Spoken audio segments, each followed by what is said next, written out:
From the Smith Center in Chapel Hill, this is TarHillIllustrated.com. And if you're watching on our YouTube channel, Tar Heel Illustrated, I'm THI staff writer Jacob Turner. And joining me like he always does following a Carolina basketball or football game, our very own publisher, Andrew Jones. And Andrew, we saw Carolina lose tonight to Marquette on this very court right here behind us, where you can probably see Anthony Harris putting some shots up after the game. What is it? An hour and a half after the game now? We're almost an hour and a half. It's been a while. The lights will probably go out in this video again, too. If you see the lights go off, you know why. We've been here for a while grinding. But AJ, Carolina losing tonight, like I mentioned, 83-70 to Marquette. First thing I kind of want to talk about with this performance tonight, I think the biggest thing that stood out from start to finish, in my opinion, I think you'll agree, is just the lack of urgency, the lack of kind of energy from Carolina.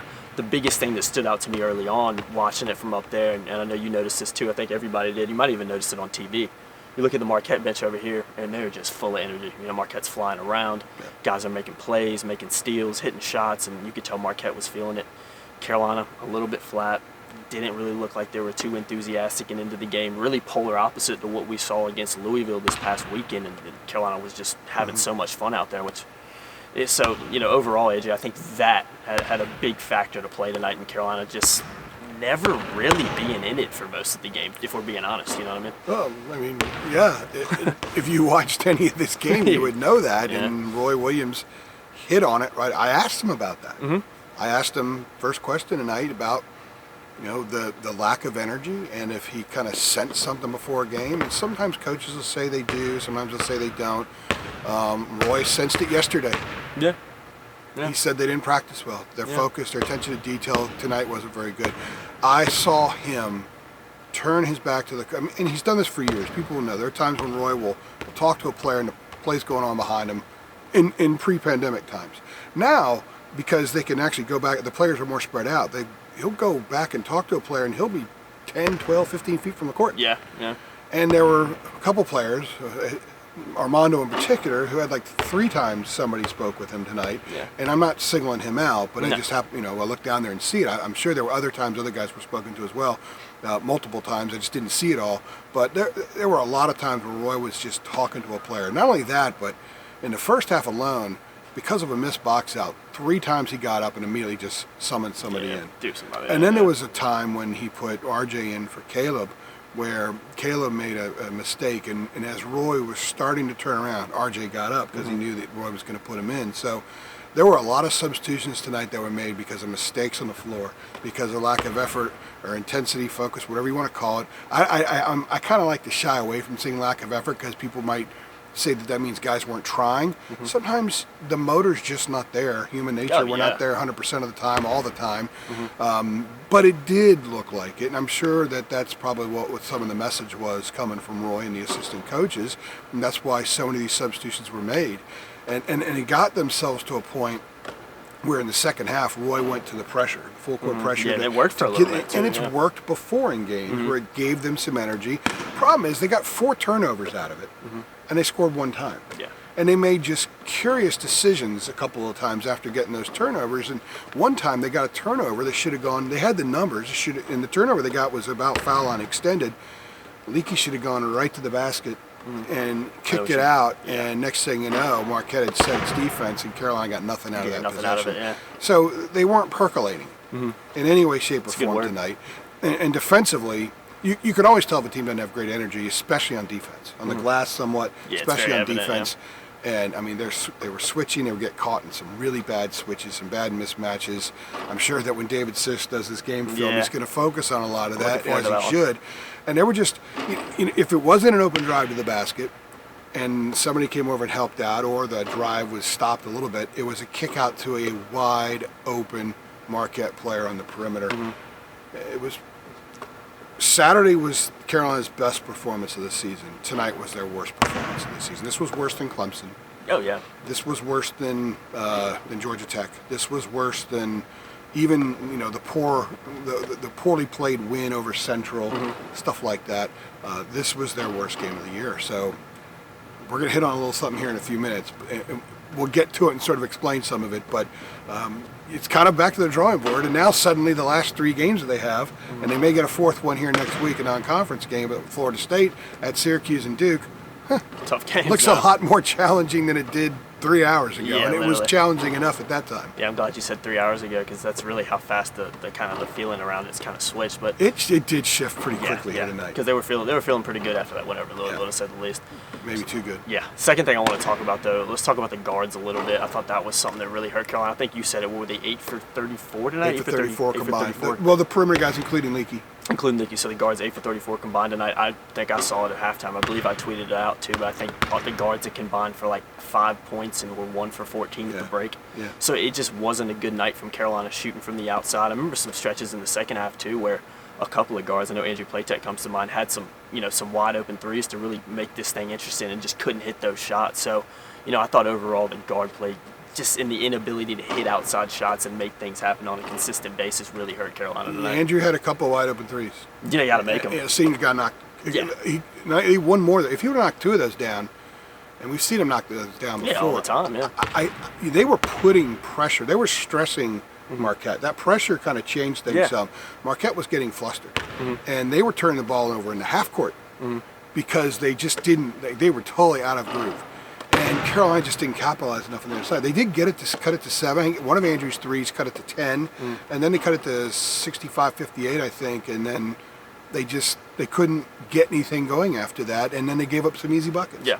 So the guards, they were 8 for 34.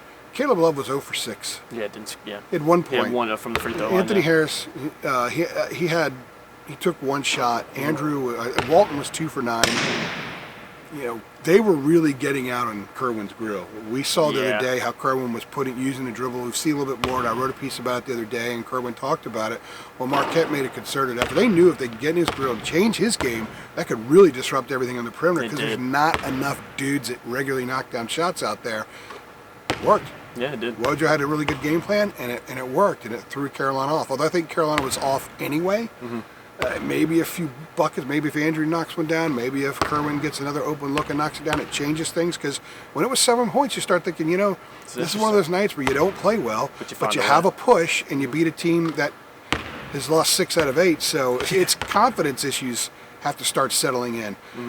But they were unable to capitalize. Caleb, by the way, going back to him, he scored 20 points total since the Duke game. Yeah, he was great. He went for 25 that night. He scored 20 since then. I believe he's 8 for 31 from the floor. And the 2 games before Duke, he was in single digits. So in 6 of the last 7 games, he's been in single digits. So we said a couple weeks ago, we thought maybe this team's just going to wobble around the rest of the season. And they had a good week last week, so you start thinking, okay, maybe that nose really is turning in the right direction. I do think it is turning in the right direction, but it's going to include more stuff like this, which is what we'll hit on here in a second. Yeah, that's a good point. Perfect segue to what I kind of wanted to talk about last, AJ. We talked about that Louisville game. Carolina was feeling really good after that win. Best performance of the season. Then you flip it over to what happened on Wednesday night against Marquette on this court, and worst performance of the season. So still very much a work in progress. Still very much a team that I think at this point in the season is still trying to figure a lot of things out.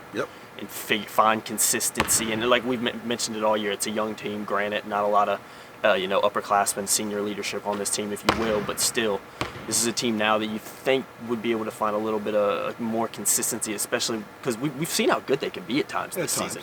It's just about putting things together and putting consecutive wins. That's one thing we actually talked about after the Louisville game is, okay, now they've got to do it tonight against Marquette. Weren't able to do that. So like I said, now it's kind of back to, okay, what is this team and where do they go from here? Well, a young team, yes, but young teams mature. Yeah, exactly. And I think this team has matured. I think we've seen stretches where, these kids have definitely made major progress in feeling their oats as college basketball players. But there's the other side of that, and we saw that tonight. And it wasn't just tonight, as Roy said. I'm going back to these are Roy's words.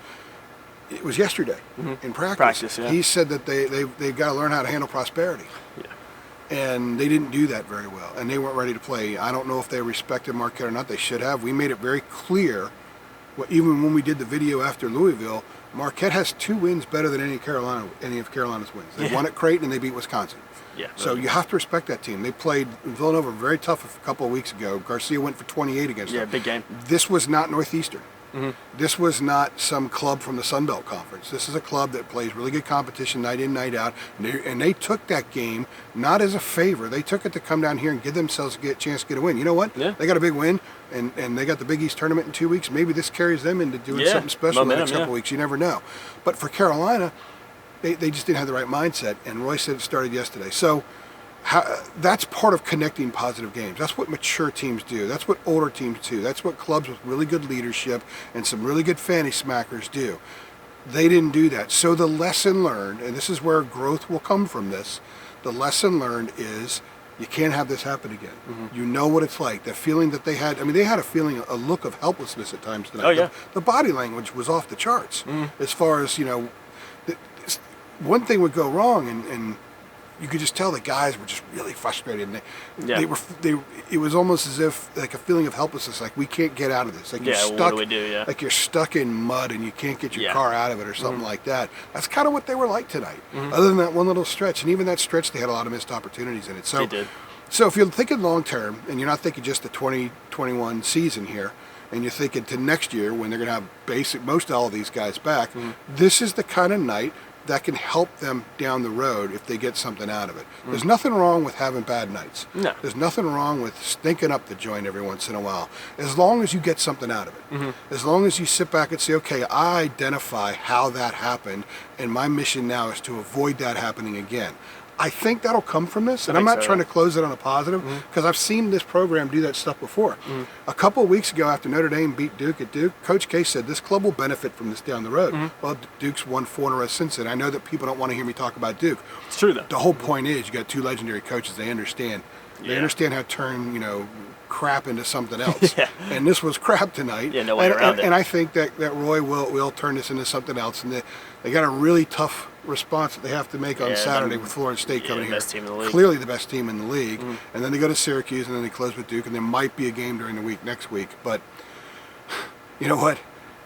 Coaches love opportunities for their kids to learn. They love that whole education thing, and Roy's kids got a boatload of it tonight.